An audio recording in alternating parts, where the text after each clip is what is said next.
Good afternoon, good morning, welcome reception. Nice to see you. This is Mrs. Chandler coming back to you to do our topic. And yes, our book for the week has been All Aboard the London Bus. All aboard the London bus. And we'll be looking at where the bus has gone. Okay, so our intention for topic is to find out about and identify features in the place where you live. So where we live, what do we see? What features are there? And that's what we are covering. And then we will be able to say at the end of the week, I can talk, yes, you can talk and ask questions about features that we see in London. So hopefully you are doing that already, talking to your parents and your friends and asking them questions about places that you have been. So this is the map, as we said, and in the triangle is where we live, all these different parts of the planet Earth, and we live in that triangle called the United Kingdom, England. And this is the United Kingdom. It's got different parts. At the top of the north, it's got Scotland. Then on the north side, west side, it's got Northern Ireland, it's got Ireland. Some of your families may be from those parts of the UK, and Wales, and then we've got England, and we've got the arrow pointing to where we are. Can you see the little dot? And that's where we are, called London. And this is what London looks like. It's got 32 boroughs. That means 32 areas, 32 boroughs. And our borough, that the school, Chobham Academy, is in the borough of Newham. And that's probably where you live as well, because you go to Newham School. And these boroughs were made and created in April 1965. Okay, so lovely. So all aboard the London bus. Let's get aboard the London bus. And it's good to just look and see how the bus started. Remember the other day, we saw the bus started with a horse and then it moved on to a motor engine. So type B was the first mass-produced motor bus, and they used to do it 20 a week. Wow, that's a lot, isn't it? Or maybe not a lot compared to today. And it replaced the horse. But which one is the one that we use today? Yes, it's the one with the number 9. Looks very, very modern, doesn't it? And they're called the New Route Masters, and they were originally referred to as the New Bus for London. And they came into operation in February 2012. And that one is called the number 9, and it is London's oldest existing bus route. The route that it takes is the oldest, and it originated as far back as 1951. Wow, isn't that amazing? So that bus, perhaps when it was like that old one, was still doing that route, or even had the horse, it was still doing that route. So that's amazing. So that's a nice new modern bus, just like in our story. Okay, so all aboard the London bus. Yes. What sites did we learn about yesterday? Can you remember? Have a little think. Yes, do you remember? Yes, let's see if we can remember them. There's the Gherkin. Yeah, we learned about the Gherkin. And we learned about the Buckingham Palace. And we learned about the London, the Big Ben. Yes. And one more, what was it? One more, let's see. Was it the Tower Bridge? Good if you remembered all of them. Okay, there was anything special about them?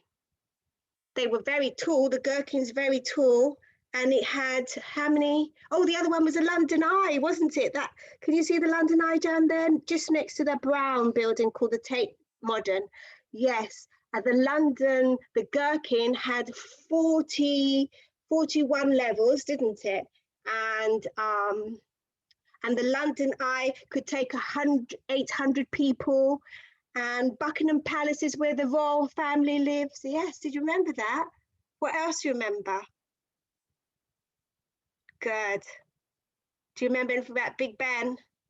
Yes, Big Ben had 4 faces to its clock. And it was one of the oldest chiming clocks, wasn't it? Well done, fantastic memory. Okay, so let's look at some different sites today, because London is a massive place and there's so much to see. Okay, so today we're looking at the number 1 is called the Royal Albert Hall. Can you say that? Good, well done. The Royal Albert Hall is a large dome building in the city of Westminster, and was opened in 1871 by the Queen Victoria, and hosts music concerts where they play piano and lots of instruments, violin, trumpet, string instruments, wind instruments. So that's where you go for concerts. I've been there before a long time ago with some children just for them to experience it. Then we've got number 2 is the Shard. Can you say that? Shard.